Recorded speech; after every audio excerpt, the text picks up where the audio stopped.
So what I've done here, I've set up the tent with 4 stakes. They should be fine, that's what they say. But in high wind situation, I can add 4 other stakes. I've got the Jura wall behind me, so that's gonna give me a little bit of shelter. By tomorrow, I should be very muddy when I get out there, especially when I go to the bathroom. So I just need to make sure I've got everything that I need. So I'm nearly set up for the night. It's only 3 o'clock, but sunset will be very soon. So all I need to do now is to avoid getting this mud into my sleeping bag. I need to take off the shoes. You can see there's lots of space here, lots of headroom. And this is the first time I have used this tent in rain. I've used it before, sub-zero, -1, -2. But actually it wasn't raining on that day.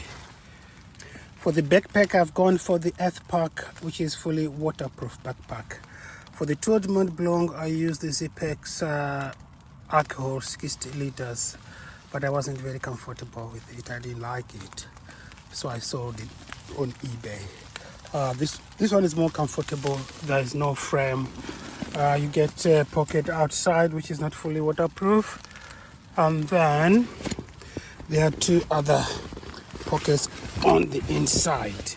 The rest is just a single pocket, and this is where I stuff my things. So there are a few stuff that I took for the Tour de Mont Blanc, which I'm gonna take back for the GR20. The trousers are gonna be the same. I've changed the shorts to Everdict, the Decathlon running shorts. The sleeping bag is the same sleeping bag I used for the Tour de Mont Blanc. It's just that I had the Soriscape Bivy. When it gets cold, I didn't take with me the Lichume sleeping bag liner. I didn't have the Expert sleeping pad. This is new. I had another sleeping pad, but the R value was just too low, which was about 1.9, so I just decided to upgrade. The shoes, I will use the same shoes that I used for the Tour de Mont Blanc. Obviously the pair I used was worn out, so I had to bin it. So I bought another pair of exactly the same shoe. They are very comfortable for me. I can't take any other shoe. For the water bottle, I'm going for the Life Straw. It has got a filter in there, and they say this filter can be cleaned. So I bought 4 of these. I'll be taking 2 and 1 syringe to clean the filter. But they say it can take anything up to 4,000 liters.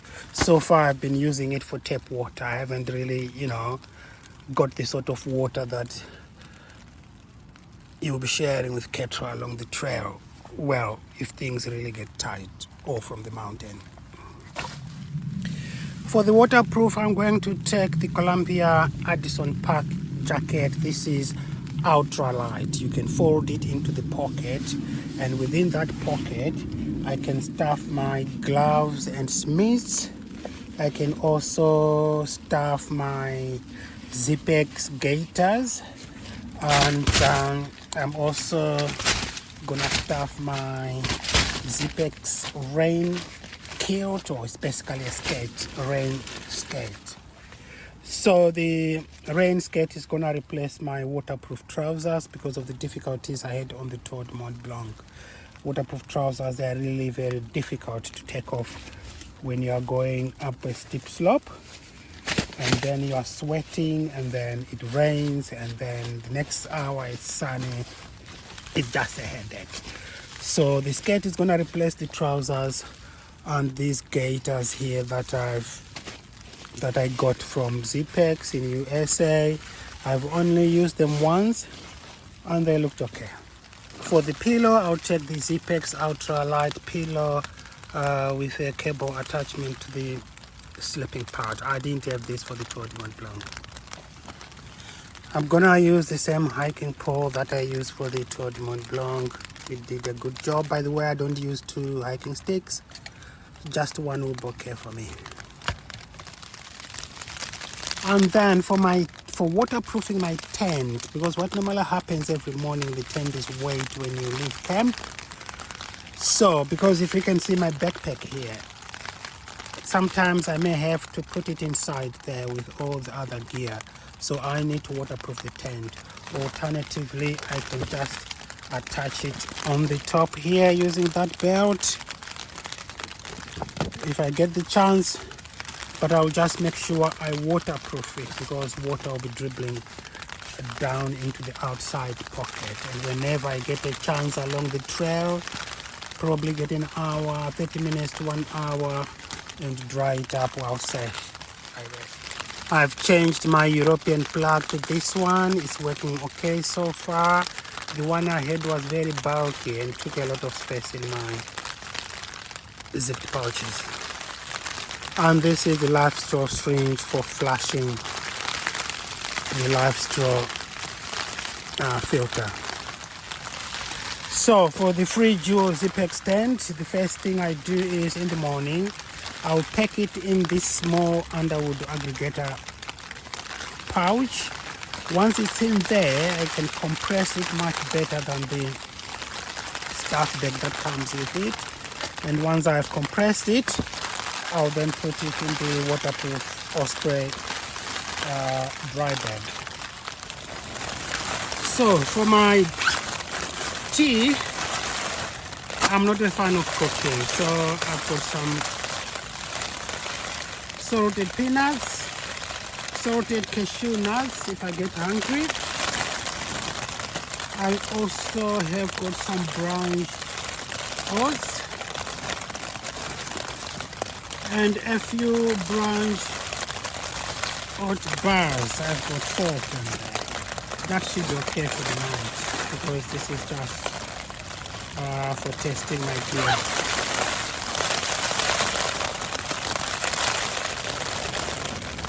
So I'm preparing for bed now, because really in this rain I can't be going anywhere and the campsite is flooded.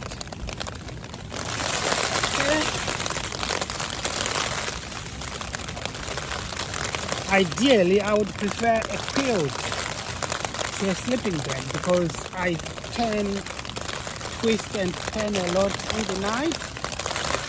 But I've just discovered that if I put the zip to the front, I'm usually comfortable and I can swing either left or right a little bit through the night without being entangled in the sleeping bag. So why did I go for the Zpacks, the backpack? The reason for this is because it's fully waterproof. If this shelter was going to fail, just before it fails, I will have to stuff everything in there, put on my waterproof, and get ready to get out. I used to believe in busy bags that's covering my sleeping bag so it doesn't get wet. But the thing is, the sleeping bag is not the only important thing I've got in here. I've got electronics, I've got clothes, spare clothes, etc. So they all need to be protected. One problem so far, that yellow guideline cable is too loose. Because what's happening now is the bathtub is getting flat on the ground. And I'm just hoping there won't be any flooding tonight.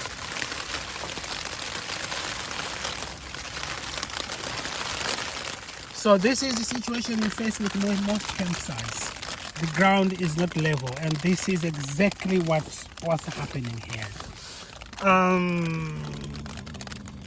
My pad is sliding all the way, but I've got a solution for that. I'll get this cable off and fix my sleeping pad onto the floor. That should minimize the sliding. So to minimize the amount of sliding to one side, I've tied my sleeping pad onto the floor of the tent. What I did is, when I bought the tent, I bought some attachments from Zpacks. specifically for this purpose. And this is the second time I've been testing the tent. I didn't need it on the first pitch up, but now I really need it. So I'll see how it goes. But there's one problem. The problem is now, you see this mat here, this aluminium mat here, coated mat, it has been protecting the ground, which is very cold. So it means a lot of my stuff will be on the cold floor. But that doesn't matter, as long as I'm protected. Hi, good morning guys. I've just survived Storm Elin with winds of anything from 58 miles per hour to 70 miles an hour. That's up to 112 kilometers per hour. It was really brutal outside. The Zpacks Free Duo tent was very robust. It was very rigid. I didn't feel threatened at all. One of the stakes on one of the vestibule doors came off. I managed to fix that. The ground was very soft. It was like staking on a loaf of bread. So how I managed to secure that stake was to pin it on grass at an angle of about 20 degrees to 30 degrees as opposed to the standard 45 degrees, and that managed to see me through the whole night. So that was it. Zpacks Free Duo tent. 4 6-inch stakes managed to do the job. I do believe it's because of the ultralight nature of the Dyneema tent material. Everything seems fine. The sleeping bag, I can't complain. I had my liner on there, and also later I managed to use power banks. The reason for this is because I stayed late most of the night.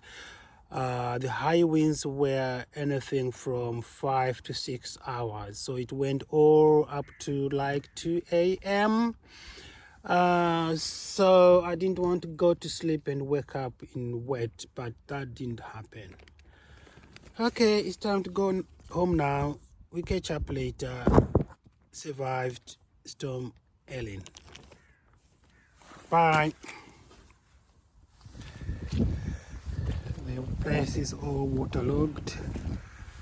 The tent looks fine on the outside, and the frame is still rigid as it was when I set it up.